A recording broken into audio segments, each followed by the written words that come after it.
En cas d'amour podcast, saison 2. Buffet 3.3. les relations plurielles concrètement, comment ça se passe? Partie 2. Dans ce dernier épisode de ce buffet, nous voyons comment les relations plurielles modifient notre regard sur le couple. Est-ce la même chose que d'être en couple et de former un couple ?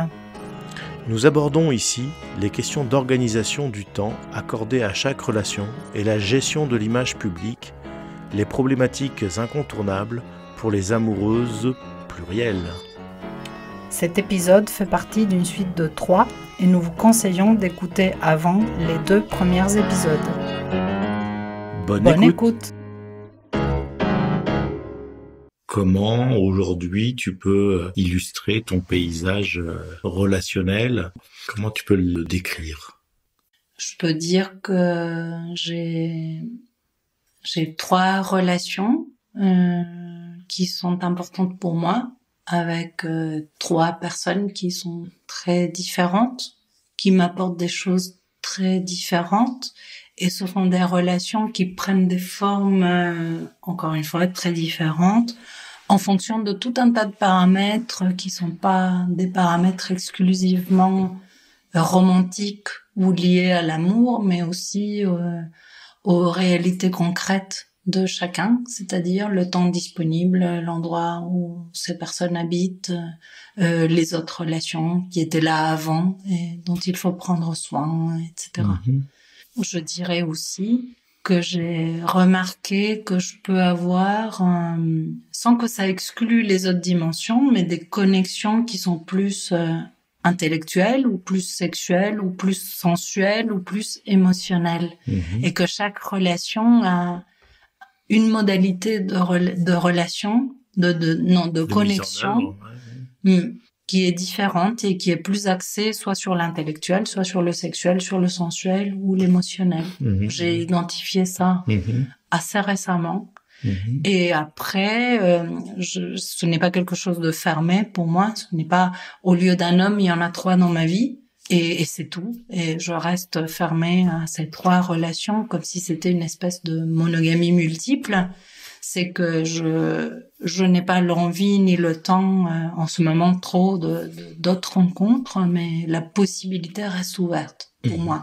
Et c'est très important pour moi, et c'est très important que les autres personnes le sachent, que ce soit très clair. Qu'il y a une ouverture, que les envies peuvent changer, que je peux avoir envie de relations avec plusieurs personnes ou avec une femme, j'en sais rien. Et ce n'est pas d'actualité en ce moment, mais ça peut arriver. Après, il y a cette question de les journées ne font que 24 heures. Là, oui, on peut tout avoir, mais il faut faire quand même des choix. Je suis un peu paradoxale dans ce que je dis, mais il y a des moments où on peut privilégier plus quelque chose, à un autre moment plus autre chose. Je pense qu'au moment de l'entrée dans les relations multiples, c'était très important pour moi. J'accordais beaucoup de temps à être dans cette ouverture, dans cette disponibilité, à essayer de rencontrer plein de monde, et ça a été génial. Il y a eu un moment où ça s'est un peu refermé, et j'ai eu besoin aussi de mettre mon énergie dans d'autres aspects de ma vie. Et ça, c'est possible parce que tu vis seul. Aujourd'hui, ce que tu te permets de vivre là aujourd'hui dans tes relations avec ces 3 personnes, plus les autres connexions intellectuelles, sexuelles, etc., c'est possible de les vivre parce que tu as fait un choix de vie aujourd'hui d'être seul dans ta maison. D'être la seule personne adulte qui habite cette maison-là, oui. Pour moi, oui. Et pour moi, c'est essentiel et c'est une pièce fondamentale de ma liberté. Ce qui n'est pas le cas d'autres personnes qui sont très contentes d'une vie plus proche du classique, je veux dire, de partager en couple ou de vivre, de cohabiter. Je pense que c'est possible. C'est peut-être un peu plus compliqué, c'est peut-être un tout petit peu plus hiérarchisé, mais moi, ça me convient très bien, cette espèce de liberté anarchique et d'être maître à bord de mon temps. Je pense que pour les femmes, c'est essentiel, parce que ce que j'ai identifié, c'est que j'aime beaucoup être avec quelqu'un d'autre, j'aime beaucoup la compagnie, mais je me tourne vers l'autre beaucoup Et si je n'ai pas cet espace où il n'y a personne chez moi et que je peux être seule un temps, ça me désaxe. Et je pense que c'est le cas de beaucoup de femmes. Et donc, j'ai identifié ça. J'ai aussi identifié le fait que pour moi, le repos, il est efficace quand je suis seule aussi. Il y a des gens qui peuvent se reposer en étant avec d'autres ou à qui le contact social ou amoureux ne fatigue pas. Moi, j'aime beaucoup ça, mais après, j'ai besoin d'un temps pour moi. Et vivre seule, ça m'a permis d'identifier ça. Okay. Et je pense que ce n'est pas une nouveauté, c'est quelque chose qui est très discuté dans des ambiances féministes. Il y a eu le livre de Virginia Woolf, Une chambre à soi. Après, il y a eu des livres qui ont été écrits, Une vie à soi, Une maison à soi, Un lit à soi, sur le fait de ne pas dormir systématiquement et obligatoirement avec quelqu'un d'autre, etc., etc. Donc, je pense que la solitude est essentielle à l'équilibre d'une femme. Enfin, d'une femme, et certainement aussi d'un humain ou d'une humaine. Peut-être que c'est un peu différent pour les hommes. Je veux dire, je peux pas m'aventurer sur l'expérience masculine. Ça doit dépendre aussi de notre construction, mais quelque part, l'apprentissage de la solitude et la non-peur du fait qu'être seul n'est pas dangereux. Finalement, c'est d'être avec soi-même. Donc, être seul, c'est être avec soi-même. Et finalement, est-ce qu'on a peur d'être avec soi-même ou pas? C'est peut-être une autre question. Mais ça m'interroge aussi sur la question de toi, ta vision du couple et de qu'est-ce que c'est pour toi qu'être en couple. J'ai cru comprendre que cette position-là, elle pouvait être complexe, ne serait-ce qu'au regard des autres dans la société. Comment tu te positionnes par rapport à cette notion-là de couple? Je dis toujours que je suis une traumatisée du couple et de la vie de famille. Donc, je ne prétends à aucune objectivité dans ce que je dis. Ce n'est valable que pour moi, mais pour moi, c'est une énorme joie de ne pas me considérer comme la moitié d'une unité. Et si je suis profondément féministe et je pense que dans le fait de faire couple, les femmes, on a beaucoup à perdre parce qu'on attend beaucoup de nous. Il y a tout le travail d'entretien de la relation qui nous est attribué, soi-disant par nature. Et j'ai réfléchi à ce que le couple m'a coûté. Et j'ai 50 ans, bientôt 51, et je ne souhaite plus consacrer autant d'énergie, de temps à une relation de couple. Et surtout que tu m'as appris et montré que ce n'est pas un choix, ce n'est pas on-off, ce n'est pas qu'on renonce au couple et on doit vivre sans amour et sans vie sexuelle. Donc je trouve que j'ai trouvé quelque chose qui me correspond beaucoup plus, que je me sens accompagnée, soutenue, comblée à plein de niveaux, sexuels et d'autres, par différentes personnes. Et je n'ai pas besoin de faire couple. Et c'est une libération absolue. Est-ce que c'est besoin de faire couple ou c'est besoin d'être en couple? Quelle est la différence? Pour moi, la différence, elle est claire. Je peux faire couple dans un temps. Ah oui. Je peux faire couple pour une expérience de vie. Je peux faire couple, je forme un couple parental avec la mère de mes enfants, même si on ne vit pas en couple. C'est là que je vois une petite nuance. Après, c'est... Oui, je comprends ta nuance et bien sûr que quand on est ensemble, on forme un couple sur ce temps-là. Nous formons un couple pour enregistrer ces podcasts et voilà, un couple de podcasts. Après, tout dépend de ce qu'on y met. C'est une conversation intéressante autour de savoir si on est en couple ou pas en couple. Et ça me rappelle une collègue avec qui j'avais essayé de décrire notre relation et qui a voulu, donc je lui ai expliqué ce qu'on partageait pas. Elle m'a posé plein de questions et elle a fini par m'expliquer que j'étais en couple. Donc j'ai trouvé ça extrêmement drôle à quel point quelque chose qui ne rentrait pas dans les cases l'angoissait, elle, au point de vouloir m'expliquer ma vie. Et souvent, on fait face à des réactions comme ça. Tout à fait. Parce qu'on propose quelque chose qui est impossible à caser quelque part, à cerner.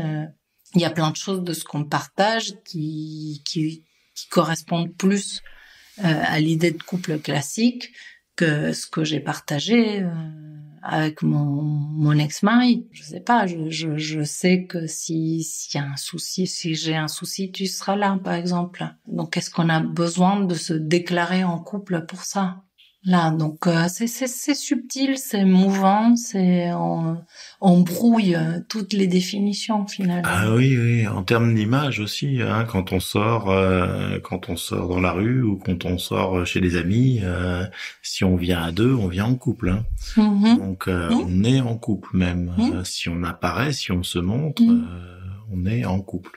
Mais ça me fait penser à cette expérience où on a fait un atelier de massage tantrique sur un week-end et qu'on a été il y avait des gens qui étaient soi-disant seuls et il y avait des gens qui étaient soi-disant en couple et qu'on a été catalogués dans les couples et il n'y avait pas moyen de faire entendre qu'on n'était ni seul ni en couple ou alors en couple pour ce stage-là, mais pas tous les jours de notre vie à tout partager, etc. Pas dans l'exclusivité, ni affective, ni sexuelle. C'est comme si les gens, ils avaient pas de case pour accueillir ça.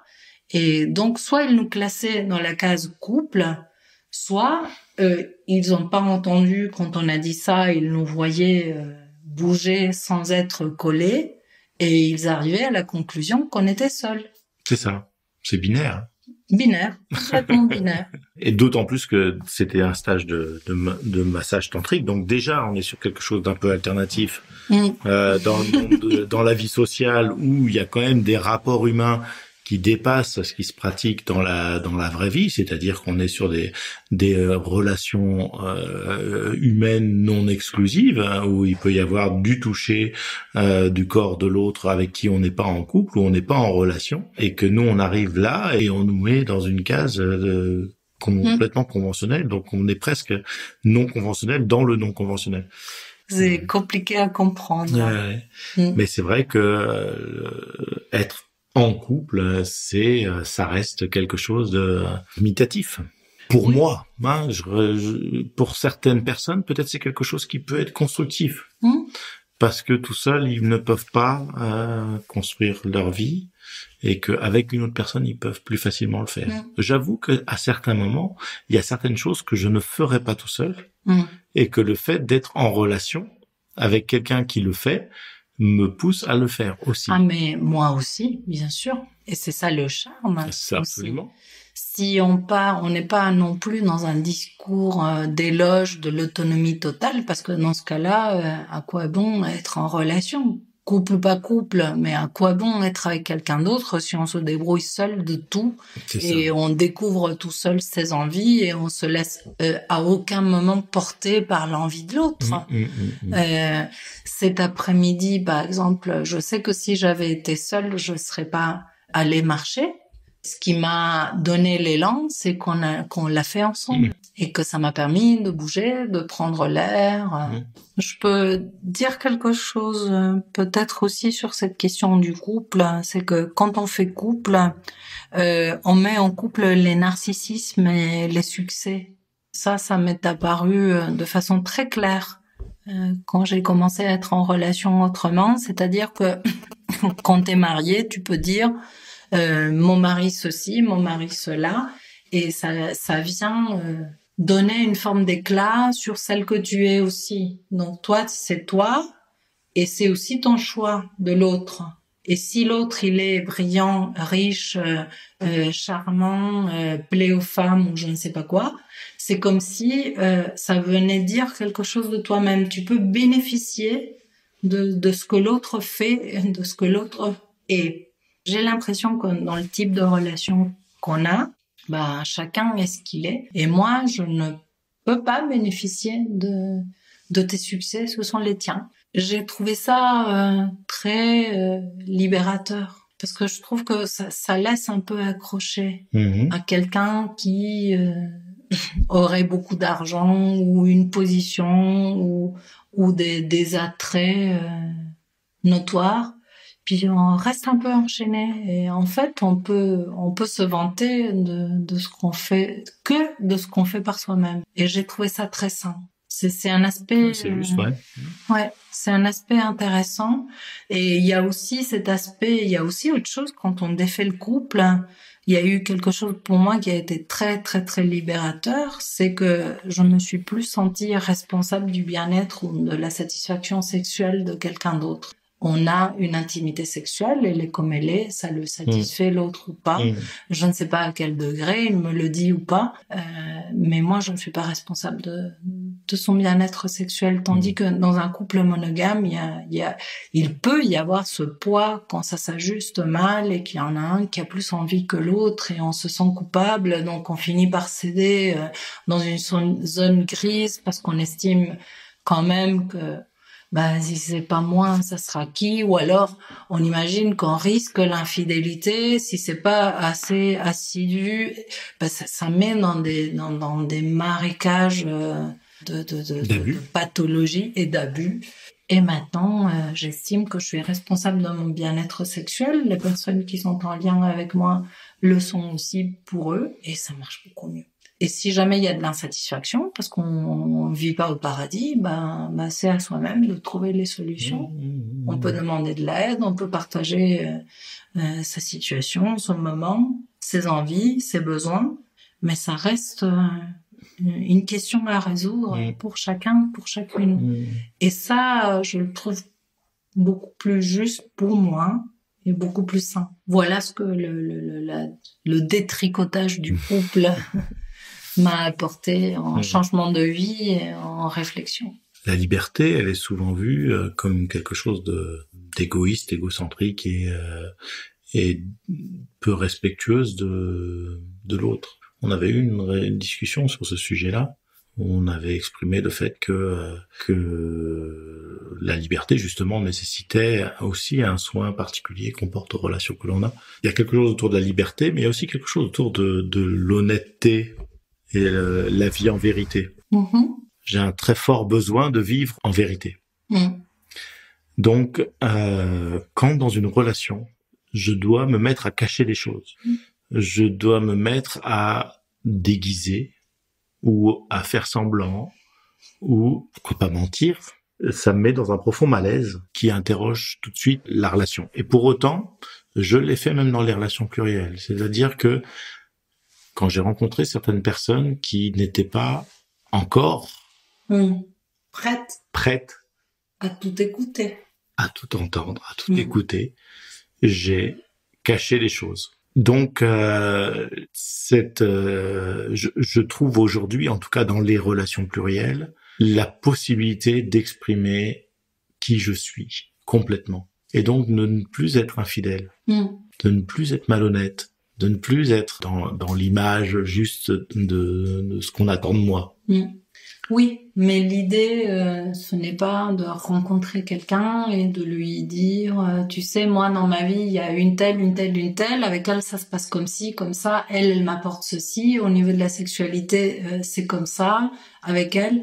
C'est pas du tout ça qu'on dit, et je pense que on peut donner un temps aux personnes pour savoir ce qu'elles sont capables d'écouter, d'entendre, qu'elles fassent une expérience et qu'elles décident si elles peuvent rester ou pas dans ce type de dynamique, dans ce qu'on propose. Mais ce que tu as vécu aussi avec moi, puisque au début, je souhaitais te parler de certaines choses et toi, tu trouvais ça assez dur et tu pouvais pas parler de ce que toi, tu vivais. Non, et je trouvais aussi... dans l'autre sens, je trouvais tes questions intrusives et je ne comprenais pas pourquoi tu voulais savoir ce que je vivais avec d'autres. Je me disais, on s'est même pas donné la liberté de vivre ces choses-là. On a respecté chez l'autre la liberté de vivre ces choses-là. Point. On va pas en discuter, mais c'était aussi des restes de pensée monogame. Ok, on s'est donné ce droit de vivre, mais pourquoi il faut qu'on l'évoque? Ça me mettait dans une forme de malaise. Et je pouvais pas concevoir que t'étais intéressé par tout ce que je vivais et que si je te raconte que je suis allée au cinéma ou que j'ai passé une soirée avec un tel où il y avait un certain partage d'intimité, que pour toi c'était la même chose, c'était global, c'était ma vie, ma personne et l'intérêt de ce que j'avais vécu. Mais il faut du temps pour comprendre ça. En tout cas, il y a pour toutes les personnes qui écoutent le podcast et qui souhaitent se diriger vers la mise en place de ce modèle relationnel pour eux, de se dire que ça prend du temps. Ça prend beaucoup plus de temps qu'une relation classique, justement parce que ce n'est pas la juxtaposition de relations monogames avec l'investissement qu'on peut proposer pour une relation qui est la seule dans notre vie. Donc c'est très très long, c'est très très lent. Et puis oui, des fois on passe 10 jours, 15 jours sans se voir parce que c'est la vie, il y a d'autres engagements, il y a d'autres choses, ou des moments de besoin de solitude, etc. Et des moments de maturation de ce qu'on a pu vivre aussi. Parce que parfois quand on est en couple, on ne mature pas ce qu'on a vécu. Non, c'est un continuum, on passe à autre chose. Tout à fait. Alors que là, il y a une intégration profonde de ce qui a été vécu et de ce qu'on a vécu ensemble, et du coup, qui permet de nous entendre nous-mêmes sur qu'est-ce que nous on ressent à l'intérieur de soi et de mieux se connaître finalement soi-même. Et je pense que ça participe aussi au passage entre je suis seule et je suis avec moi. Pour moi, en tout cas, ça a été comme ça. C'est-à-dire que dans les moments de solitude, moi j'étais avec moi et avec le souvenir de ce que j'avais vécu avec toi et avec d'autres. Ça remplit ma solitude, c'est même pas la bonne expression, ça a rempli ma solitude, mon univers s'est mis à être plein soit de ma présence, soit de ma présence avec d'autres. Et cette question de la solitude comme quelque chose d'épouvantable et à éviter, elle est tombée en morceaux. Ce n'est plus comme ça. Pour moi, je me sens pas seule maintenant quand je suis avec moi-même. Je me sens avec moi-même et je prends plaisir à cette situation-là. Pas à chaque seconde de ma vie. Pas si j'ai une mauvaise journée. Je peux ressentir un manque, mais ce n'est pas un drame. Donc ça a transformé aussi mon rapport à la solitude, mon rapport au drame, mon rapport à plein de choses. Je pense que tu n'as pas dit, toi, un peu ton paysage affectif actuel, si tu veux peut-être détailler ça. Sans problème. Il y a... on est là au mois de novembre, et donc mon paysage affectif actuel ne correspond pas à mon paysage affectif d'il y a 6 mois et ne correspond pas à mon paysage affectif de dans 6 mois. J'ai 2 relations de long terme qui se complètent très bien, et 2 relations plus récentes qui viennent me remplir totalement sur mon agenda affectif, on va dire, si on peut concilier dans la même terminologie le temps et les relations. Mais à côté de ça, en fait, j'ai la sensation que tu as exprimé la même chose que moi, c'est-à-dire le fait qu'il y ait des connexions aussi sur d'autres thématiques par ailleurs, qui sont plus légères, qui sont moins inscrites dans le temps, qui ne sont pas liées spécifiquement à un contrat, même si implicitement il y a un contrat, parce que c'est léger, parce que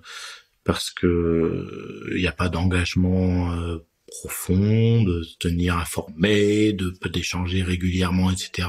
J'ai d'autres relations qui sont plus épisodiques, occasionnelles, et qui me comblent sur le plan des connexions. Voilà.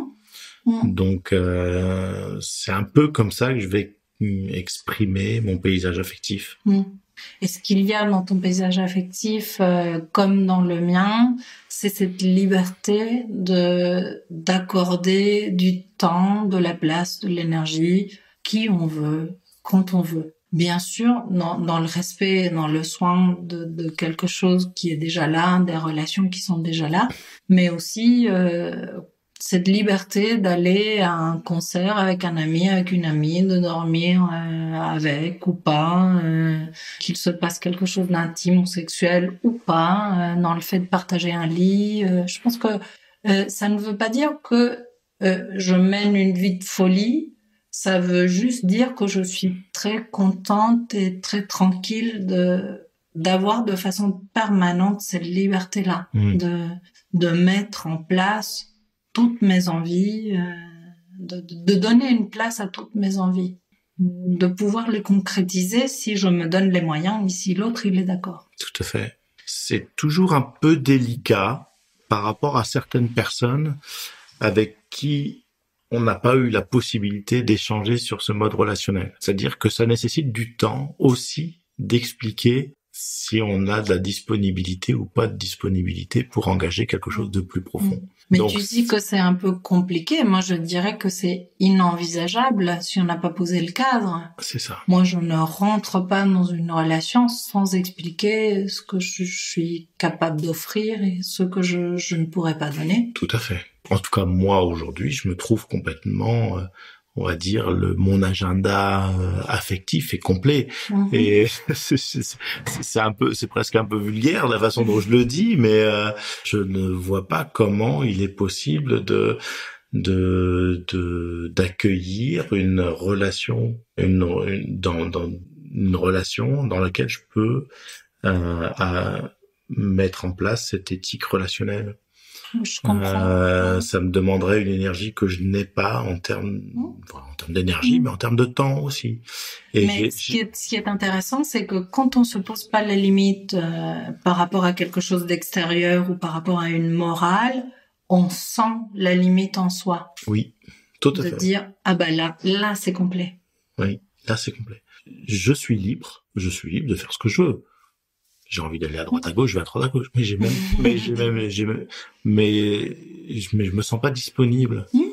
Libre ne veut pas dire disponible. Et c'est quelque chose dont on a parlé à un autre niveau aussi. Et si on parle des préjugés auxquels on a fait face dans notre façon de vivre, en tant que femme, j'ai vécu des situations dans lesquelles j'ai essayé d'expliquer ma façon de fonctionner. Et pour certains hommes, ça a été « Ah, d'accord, et les libres, ça veut dire qu'elle est disponible. Et disponible, ça veut dire disponible pour moi. » Là, il y a un gros problème. Moi, j'exerce ma liberté comme je veux. Et ma liberté, c'est de te dire non à toi. Et j'ai peut-être pas envie de quelque chose avec cette personne-là ou ce jour-là. Donc... libre ne veut pas dire disponible. Tout à fait. Et toi, t'es libre, ça veut pas dire forcément que t'es disponible Absolument. Pour une relation. Alors que si on se met à la place d'une personne qui est dans un modèle romantique classique, je vais lui dire, mais moi je suis quelqu'un de libre. Il va plutôt entendre, je suis libre de pouvoir rentrer dans un couple. Je suis libre de m'engager avec toi. Voilà, c'est ça. Ouais. Et t'en as fait l'expérience. J'en ai fait l'expérience. T'as dit à certaines femmes que t'étais libre et elles ont compris libre de m'engager avec toi. Oui. C'est pour ça souvent que je précise, je suis libre, mais je ne suis pas seul. Même si je vis seul. C'est ça qui est, c'est beaucoup de contrastes et toutes les symboliques et les significations derrière les mots qui sont toujours à préciser. Bien. Je pense qu'on peut conclure cet épisode. Oui. Tout à fait. Voilà. Ce buffet est maintenant terminé. Il est temps de débarrasser la table. S'il a été à votre goût, mettez un pouce en l'air ou un petit cœur et faites-nous part de vos commentaires et expériences personnelles. Sachez que le prochain podcast sera en un cas et il vous proposera un éventail de lectures et films de notre collection personnelle pour que vous puissiez continuer à explorer le sujet des amours pluriels de votre côté. Vous avez envie d'aller plus loin avec nous dans une réflexion accompagnée et dans un espace plus intime. Vous pouvez nous écrire à encasdamour.contact@gmail.com. À bientôt.